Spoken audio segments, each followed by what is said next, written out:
ഭൂമിയിലെ ഏറ്റവും മനോഹരവും എന്നാൽ ഏറ്റവും കഠിനവുമായ ഒരിടം. അസ്ഥി മരവിപ്പിക്കുന്ന തണുപ്പും മഞ്ഞുമൂടിയ ഹിമാലയൻ പ്രകൃതി ദൃശ്യങ്ങളും ഒത്തുചേരുന്ന ദ്രാസ് എന്ന കൊച്ചുമിടുക്കി. പലപ്പോഴും ലഡാക്കിലേക്കുള്ള കവാടം എന്ന് വിളിക്കപ്പെടുന്ന ഈ വിദൂര പട്ടണം ലോകത്തിലെ ഏറ്റവും തണുപ്പുള്ള രണ്ടാമത്തെ ജനവാസ കേന്ദ്രമെന്ന ഭീതിതമായ ബഹുമതി സ്വന്തമാക്കിയിരിക്കുന്നു. ഈ അങ്ങേയറ്റത്തെ സാഹചര്യങ്ങളിൽ പോലും മനുഷ്യന്റെ അതിജീവനത്തിന്റെയും പ്രതിരോധ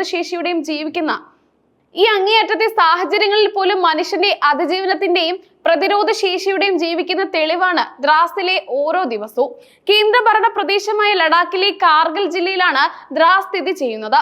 സമുദ്രനിരപ്പിൽ നിന്ന് ഏകദേശം 3300 മീറ്റർ ഉയരത്തിൽ സ്ഥിതി ചെയ്യുന്ന ഈ പ്രദേശം ഭൂമിശാസ്ത്രപരമായി സമുദ്രജലത്തിന്റെ സാമീപ്യമില്ലാത്തതിനാൽ കടുത്ത ഭൂഖണ്ഡാന്തര കാലാവസ്ഥ അനുഭവിക്കുന്നു. ലേ ശ്രീനഗർ ദേശീയപാത 1-ൽ സ്ഥിതി ചെയ്യുന്ന ഈ പ്രദേശം സിന്ധു നദീതടത്തിനും ഹിമാലയൻ പർവ്വത നിരകൾക്കും ഇടയിലുള്ള ഒരു താഴ്വരയിലാണ് നിലകൊള്ളുന്നത്.